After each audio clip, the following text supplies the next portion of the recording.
Sumainyo ang Panginoon. At sumaiyo rin. Ang mabuting balita ng Panginoon ayon kay San Juan. Papuri sa iyo, Panginoon.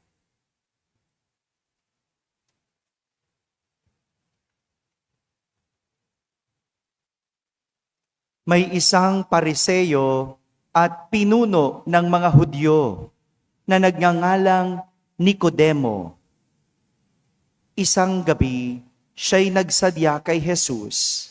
Rabay, sabi niya, nalalaman po namin kayo ay isang gurong mula sa Diyos sapagkat walang makagagawa ng mga kababalaghang ginagawa ninyo malibang sumasa Kanya ang Diyos. Sumagot si Jesus, sinasabi ko sa inyo, maliban na ipanganak na muli ang isang tao, hindi siya paghaharian ng Diyos. Paano pong maipapanganak na muli ang isang tao kung matanda na siya? Makapapasok pa ba siya sa tiyan ng kanyang ina para ipanganak muli?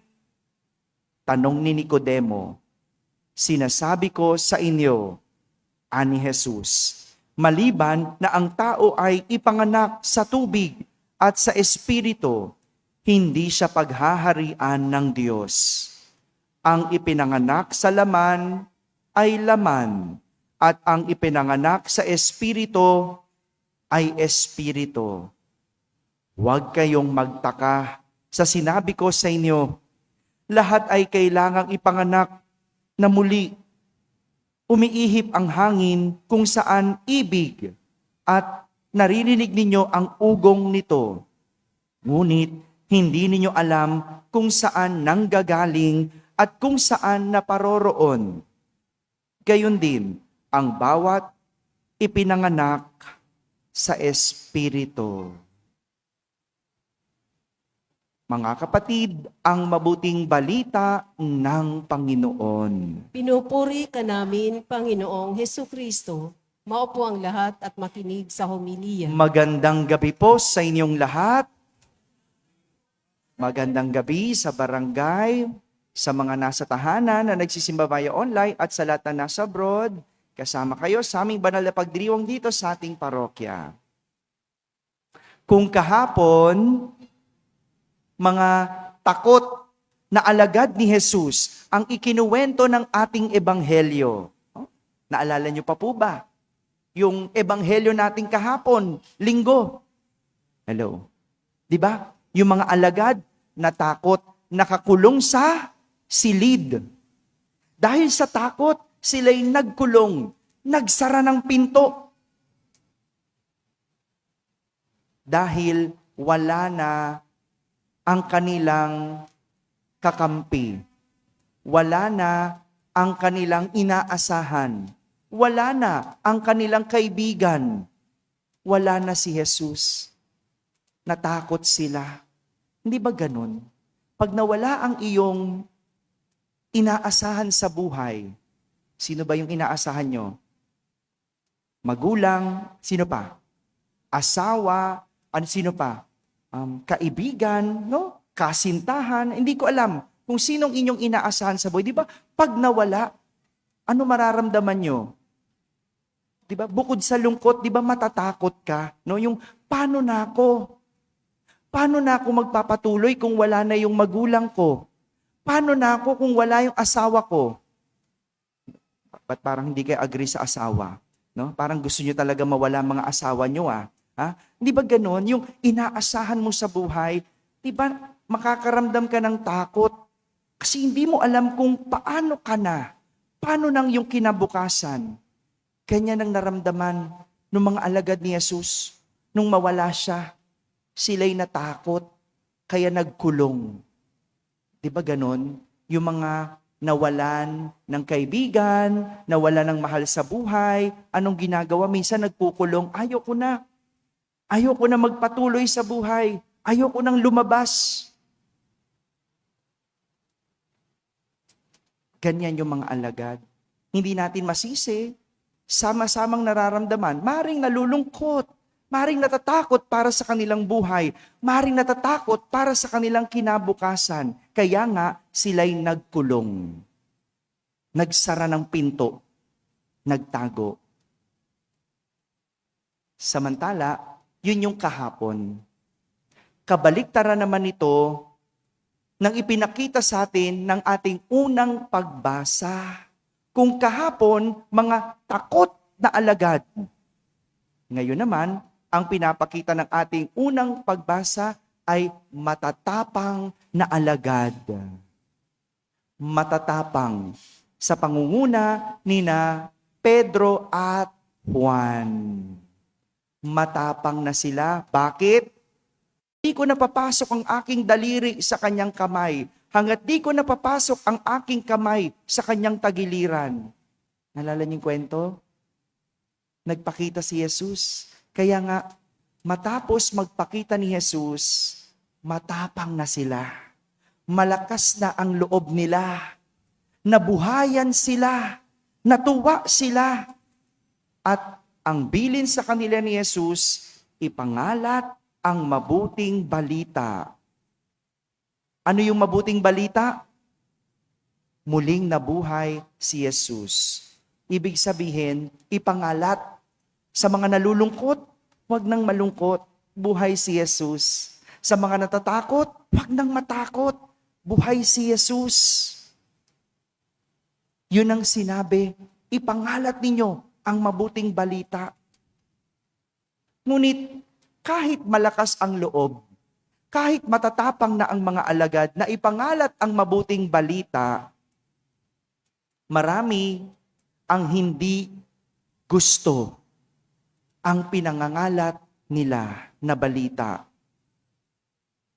Kahit katotohanan ang pinapangalat nina Pedro at Juan at ng mga alagad, sino ba naman ang matutuwa sa balitang kontra sa kanilang pinaniniwalaan? Kasi yung mga Hudyo, hindi naniniwalang nabuhay si Jesus. Kaya nga, kontra sila. Kinukontra nila ang pinapangalat na balita ng mga alagad. Taliwas ito sa gusto nilang mangyari. Taliwas na gusto nilang mabuhay si Jesus. Di ba ganun? Kapag pakiramdam mo, kontra ang sinasabi sa iyo, anong nararamdaman mo? Nagagalit, naiinis. Di ba? Sa pamilya, kung sino ang nangangaral, siya pa ang kontrabida. O, yung mga anak dyan, di ba? Pag pinapagsabihan kayo ng mga nanay nyo, anak, mag-aral. O, anong pakiramdam ng anak? Nanay ko na to, paulit-ulit, di ba? Anak, maghugas ka na ng pinggan. Anak, no, gawin mo ito. Anak, di ba? Ano pakiramdam? Kontrabidang nanay, di ba? Pero tinuturuan ka lang naman ng tama. Mali ba ang maghugas ng pinggan? Mali ba ang mag-aral? Di ba? Kailangan matutunan yan habang bata. Sa opisina, kung sino ang sumisita sa mga maling ginagawa, siya pa ang kinaiinisan. Di ba? O pag nasa office ka, at sinumbong ka sa boss mo, naku, hindi po yan nagtatrabaho. Lakad ng lakad dito. O, galit ka pa doon sa nagsumbong. Tama? Sasabihin mo, sip-sip ka. Totoo naman, lakad ka ng lakad. No? Kung ano-anong ginagawa mo. Internet ka ng internet. Tatamad-tamad. Minsan na lang pumasok, ayaw pa magtrabaho. Diba? Galit ka sa mga naninita. O, sa magkakaibigan, kung sino ang good influence, siya pa ang sinasabihang KJ.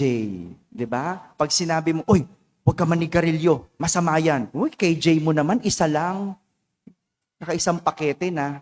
No? Diba? Uy, huwag tayo mag-inom. Masama yan, masama ang bisyo. Tamo, sasabihin, ito naman masyado, minsan lang, no? Pero gabi-gabi naman nagiinom.